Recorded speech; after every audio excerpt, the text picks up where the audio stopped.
Welcome to the Small Business Tax Savings Podcast, your weekly dose of accounting and tax tips specific to small business owners. You will be on your way to growing your business and paying the least amount in taxes as legally possible. Here's your host, Mike Jezoshek, CPA. Hello, everybody, and welcome back to another episode. We are on part 2 of a mini-series that we're doing on some legal items with Andrea Sager over at the Legalpreneur. Last week, we talked about, do you need an LLC for your business? And we got into a discussion about all those types of things. So if you haven't checked that out, do so now. It was a great conversation. And this week, our topic is, what contracts do you need for your business? So again, I definitely recommend checking out last week's episode. And we're just going to continue that discussion this week about contracts for your business. And our hope here with bringing Andrea on is just to make sure that you have the tools and items that you need in your business just to ensure that you're protected. So Andrea, welcome back to another episode. Thanks. I'm excited to be back. Great. So let's dig into it. What contracts do you need for your business? Yeah. So it's really going to depend on what type of business you have. If you have a website, though, no matter what type of business you have, there are 2 things that you need on your website: your privacy policy and terms of use. Your privacy policy, it is required by federal law. And even more so now with all the data privacy issues, states are beginning to enact their own data privacy rules. But for the most part, you just need a good privacy policy template. It's not anything that has to be in depth if you just have a basic informational website. If you have an app, if you're a tech company, completely different story. You definitely want to work one-on-one with an attorney for for that privacy policy. But for the most part, if you just want basically an advertisement for your business, basic privacy policy. Your terms of use, this is the contract between you and the visitor of your website. If you have a product-based business, if people can purchase something from your website, it can also double as the terms and conditions of your website. So it's either the terms of use with just the visitor, or also terms and conditions for the purchase on the website. No matter what, you always want to have those 2 on your website. And I'm not here to say you always need to have a custom contract. A lot of times, if you're just starting out in business, beginning with a great contract template is wonderful, because at the end of the day, you don't know all the specifics that you need in your contracts. So you're just going to end up wasting your money on the attorney's template anyway. And that's what happened to me. I was just drafting all these custom contracts, but the clients didn't know what they needed. So they were just paying me for my template. So contract templates, great way to get started. And then depending on what type of business you have will depend on what type of contracts you need. But keep in mind, anytime value is changing hands, that's when you want to have a written agreement. Let's say you're a service provider. Obviously, you want to have a service agreement with your clients. If you have employees, you want to have an employment agreement. And this isn't necessarily for, hey, we're guaranteeing you to be employed for this amount of time. It's laying out the rights and the duties, the expectations of the employee, all the benefits, things that you want to make sure that the employee knows about their employment, and things that you want them to know about the company. That's what the employment agreement is for. If you have contractors, you want to make sure you have an independent contractor agreement. I'm telling you, anytime money is changing hands, and I say value now, anytime value is changing hands, because we've all done trades, we've all done barters, especially now with a lot of product-based businesses, influencers, they'll trade a product for a post on social media. So anytime value is changing hands, that's when you want to make sure that you have an agreement. Is there a certain size in your business or a certain type of activity where you're like, you need something completely custom versus you kind of mentioned that idea of a template that you're using? Because I think that a lot of business owners get confused, nervous about this area where they're like, oh, I found this employment agreement on Google. I don't know if it's right, if it's wrong. I don't know what to do with it. Is there a certain size in your business where you think, yeah, this is where it makes sense to have something more custom versus not, or age in your business? What do you typically talk to clients about that front for?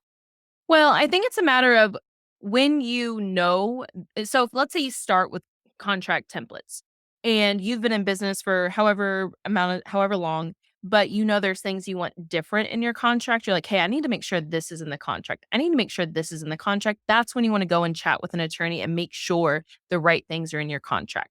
But when you're getting started, you really have no idea. Unless you get Mhm. started and you're like, hey, I need to make sure this is in the contract, this is in the contract. If it's a highly regulated industry or any regulated industry, you do want to make sure that you do have a custom contract, or just make sure you have the right terms in the agreements. But if you're just getting started, and it's really basic services, or you just have an e-commerce business, it probably is okay to get started with templates. Now, if you're in construction, if you are a therapist, if you are some type of licensed professional, then you probably do want to go to an attorney to make sure you have the proper agreements in place. Yeah, and so what I'm kinda hearing is, like, if you're starting to generate income, if you have some good income coming through, take a little bit of time, talk to an Yeah. attorney, get those personalized just so at that point, you're protected and safe. So it kinda just adds on to, "Hey, we talked about last week having an LLC. We've created some protection there, but now we're protecting maybe not just ourselves, but, some of the activity going on within our business and making sure that, people aren't, at some point we're providing this type of service, but somebody else thinks we're doing this." And Yeah. Yeah, and even to add on from last week, having the LLC, that's the thing you need to be aware of in your contracts. Once you have the LLC, the contract is not between the client and you as an individual. It is between the client and your LLC, your company. Always make sure that it's the LLC that is in the contract, or your entity if you have a corporation, whatever it is. It's not you as an individual. And when you sign the contract, you will actually sign your legal name, but you're signing on behalf of the company. You're Mhm. not going to sign the actual company name, you're signing your legal name, but it is for the company.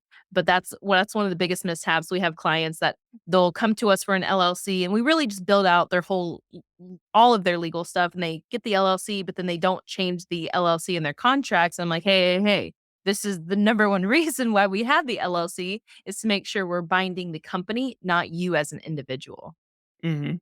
Yeah, and I think, one thing that you've talked about and we've talked about in a previous episode as well is, sometimes when you're doing business, you're just like, we both, what I'm providing you. I know what you're providing me, whether that's in the form of payment or whatever. Let's say you're doing a service for someone. You're like, I know I'm doing your taxes and bookkeeping. You're paying me $100 a month or whatever the dollar amount is.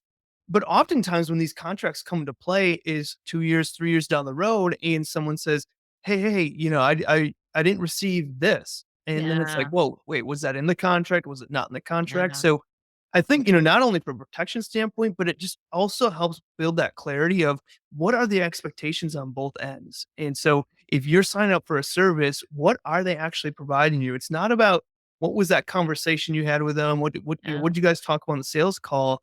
It just kind of solidifies that service offering with a contract. Oh, absolutely. That's what I tell people. I'm like, because a lot of, especially newer business owners, I have found that they're timid to use contracts. They're like, "Oh, I don't want somebody to think I'm trying to pull one over on them." And I'm like, "No, no, no. You completely have to change your mind frame, your mindset around this, because it's the contract is in place to lay out the rights and duties of both parties to the contract. And it's really to provide clarity, because you may have discussed something, whether verbally in an email, over the phone, but once it gets in writing, you have to make sure what was discussed is there. And we've all heard it, get it in writing. But if you discuss, ABC, and there's only AB in the contract, and you ask them about it and they're like, oh, yeah, yeah, C is included, do not sign that contract until C is there written in the agreement. I've seen that happen Mhm. so many times. And honestly, a lot of times it's not done maliciously. They just the other party forgets about C, and exactly what you said, 2 or 3 years down the road, they're like, "Hey, where's, this C, this item C?" And they're like, "Oh, no, it's past the time, and it's actually not in our contract." What Yeah. do you do then? Well, yeah, you can sue on it, whatever, but it's just not gonna be worth it at the end of the day. So, if you discuss ABC and you only see AB in the contract, do not sign that contract until C is also in that contract. Amazing. One question I kind of have on that is what constitutes a contract? If someone says, if I send an email to Andrea and I say, we're going to provide payroll services for you, it is $200 a month. And you say, great, that sounds good. You can send me my invoice for every month for that $200 a month. Is that a contract, or, what has to be involved in that contract? And, obviously that's very informal, but in some ways, what we're providing you and you've agreed to a price and everything else. So, what constitutes a contract? When do you need an actual paper document versus just kind of that email correspondence? Yeah, so actually emails can double as a contract. It can be a written agreement. The only things you need to be present to have an actual agreement, a contract, is offer, acceptance, and consideration. An offer is you saying, hey, we will provide payroll services $200 a month. And the other party says, great, I accept. I will pay that $200. So you're providing a service, they're paying you money. That's consideration. Mm, You don't have to have it memorialized in an agreement, although it makes it cleaner. yeah. However, if worse comes to worse, having it all in an email, that does work as a contract. So those people listening, they're like, "Oh my gosh, I've been running my business for 20 years, have never had a signed contract." They might be in a situation where, "Hey, it's okay, the way you're doing it, but now listen up and say maybe we should change that moving forward." So how does that work? I'm one of those person, never had a signed agreement, never did anything like that. And now I'm listening to this, I'm thinking, "Oh man, I should get some contracts in Yeah. place, some agreements, things like that." What does that process look like to implement that? Do I have to go back to everybody they ever worked with? What does that look like? A great question. I actually did an episode on this several months ago. I think it was earlier this year, but the question was exactly that. Like, hey, they had ongoing clients and they wanted to introduce clients, but they didn't exactly, or they wanted to introduce contracts, but they didn't know how to do that because they were already working together. If you were no longer working with clients in the past, like you worked with them, didn't have an agreement, I wouldn't go back to them. But those that you are actually working with, all I would do is just get a simple agreement and just say, hey, look, I started working with an attorney to make sure, everything in our business is buttoned up. They highly, and I always say, like, blame it on me, blame it on the attorney. Just say, my attorney really wants me to get these things buttoned up in our business. I just want to make sure we have a signed agreement and be very open about it and just tell them, look, if you see anything that you don't agree with or that you want changed, let me know. We can fix it. Because you want to make sure they know you're not trying to pull anything over on them. You're just trying to make sure things are buttoned up in your business. And there's many reasons you can do this. I mean, you can tell them, number one, if you blame it on the attorney, typically that's fine. But you can say, look, we're trying to, maybe you need a line of credit and the bank wants to see like all these contracts that you have. Well, you're not going to send them emails. The bank's not going to care about emails. They're going to want to see, okay, you have these actual signed agreements. This is money that's coming in the future. That's what a bank wants to see. So you can blame it on a bank. You can blame it on somebody else. That way, if they're not going to think that you're trying to just pull one over on them. Yeah, that makes complete sense. So, kind of what I'm gathering, if you have a website, kind of the main requirements that you need to have is a privacy policy and a terms of use of some sort that's on Mhm. your website. And then, depending on the type of business that you're in, you might have service agreements, you might have employment, independent contractor agreements, all different types of things based on the type of industry that you're in and kind of what you're working with. Yep, exactly. And as far as signing contracts, checking the box on a website, perfectly legal. We've all seen it. We check the box and it says, by checking the box, I agree to the terms and conditions. The terms and conditions has to be clickable to go read on a different page, or they're just there in front of them. That's perfectly binding. However, I will say for chargeback purposes, your best friend is an actual signed agreement. That Mm, checking the box, even though it's legally binding, your best friend to fight a chargeback is a signed agreement. Hello sign, DocuSign, those are all perfectly fine. And I actually love those more than printing, signing, and sending it back because Hello sign, DocuSign, those electronic signatures, there's an audit trail. And if the client was to say, oh, somebody else hacked into my email and or somebody else signed it, no, that audit trail, that's also your best friend. yeah. And that brings up one final question to kind of close this topic. What when when we see agreements come to us, and a good one is we're signing up for the legalpreneur program, and we click this box and say, "Yeah, we agree." I'm not going to tell you this, but I never read those things. Yeah. And so, what is the importance of what should we be looking at when we receive agreements, and when we're doing that checkbox? How does that work? Like, if someone put in there like you owe us, $1,000 a month when I thought I was signing up for something 200, do they have ability to come back at me? What are some of those? Can you sneak things in there that that might not be there, and how important is it that we're looking at that? So it really depends on the situation, Yeah. but sometimes they do pull one over on you just to see, like, hey, are you actually paying attention? And so it's a matter of, hey, is this unconscionable, which is a legal term? And basically, you just have to prove, like, hey, this isn't what we agreed to. This is not reasonable for me to believe this would be in the contract. Unconscionable is really just saying, like, hey, they screwed me over and I shouldn't have to pay this. But on the other hand, it's, hey, you should have read the contract. Yeah, that's interesting. So I'm gonna start reading those check boxes that that I put in to make sure nothing crazy is going on. But yeah, I mean that makes sense. And I think the other thing is agreement's just one thing. It's just kind of that formalization of something. When you're going into business with somebody, it's important that you trust them with or without an agreement. And so I always say, like, if you're going into business with someone, you're hiring someone to do something, or you're being hired by somebody else, and there's an agreement involved. I think getting to know that person from a personal level to begin with will give you those signs of saying, hey, is this someone that I actually want to be working with or not? So I think you'll see some of those signs early on. Okay. Well, Andrea, thanks for joining us again. Next week, we're going to be talking about trademarks and copyrights for your business. Again, last week we talked about an LLC, and if you need one of those for your business, so definitely check out that episode and tune in next week.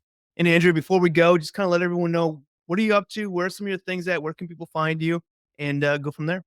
Yeah. So we have the Legalpreneur book, Legalpreneur, the Business Owner's Guide to Legally Protecting Your Business, coming out January 25th. And with that, we have the Legalpreneur podcast. I'm on TikTok with the Legalpreneur, same thing with Instagram, YouTube, and I have my personal Instagram at Andrea Sager Law. And then you can also check out everything we have at thelegalpreneur.com.